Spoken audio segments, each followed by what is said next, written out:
G'day and welcome to the Magic Threads with Jenny Brandis. In August 2019, I asked the Facebook group Bobbin Lacemakers if they would like to see a series of mini video tutorials based on a single sample piece. This is number 1 in the series.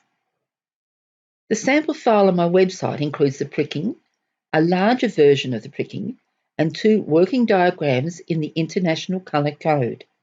labelsandbadges.com.au. We also need some ordinary sewing thread in 4 different colours. I'm using yellow, blue, pink and purple.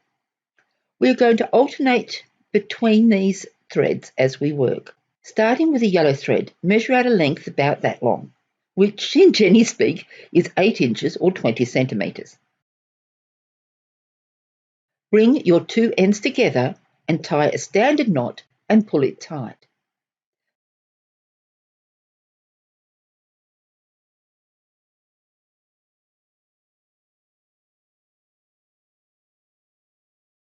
This gives you a loop that is approximately 4 inches or 10 centimetres long. It can be longer or shorter depending on your personal preference. I have 13 pairs, so I need 13 loops. 4 purple and 3 pink, yellow and blue, which I had prepared earlier. Put those aside for the moment. I'm going to draw how we are going to use these magic threads. Starting with a pin, hang a pair in the open or rainbow configuration. Then we take a magic thread, placing it like this. Put the loop out here, under that thread, around the pin and over the other thread.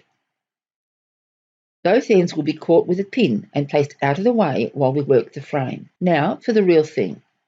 Put up the corner fan pin. As there are 3 pairs being hung on that one pin, we are going to use 3 different coloured magic threads, purple, pink and yellow. Hang in the green pairs in the open or rainbow configuration. Bring in the purple and pink magic threads under the right threads and over the left.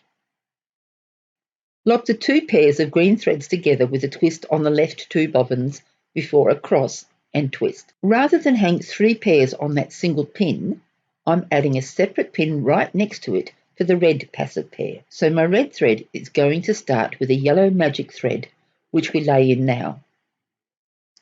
Hang in the red thread in the same open or rainbow configuration. Ease the tail end of the magic loop up between the pins to prevent it tangling. Easing the magic threads out of the way as I go, add a twist on the red pair. To prevent tangling, I'm adding pins to the magic threads to hold them out of the way.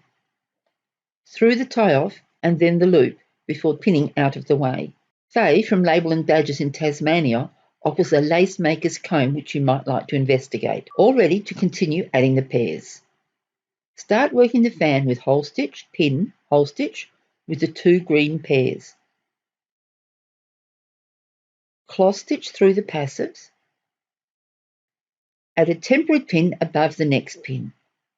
The next magic thread is blue. Hang the next pair on the temporary pin. Bring the tail of the magic thread over the left thread.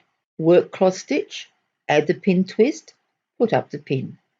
The temporary pin will come out in a moment. Work the fan and come back to the next incoming pin.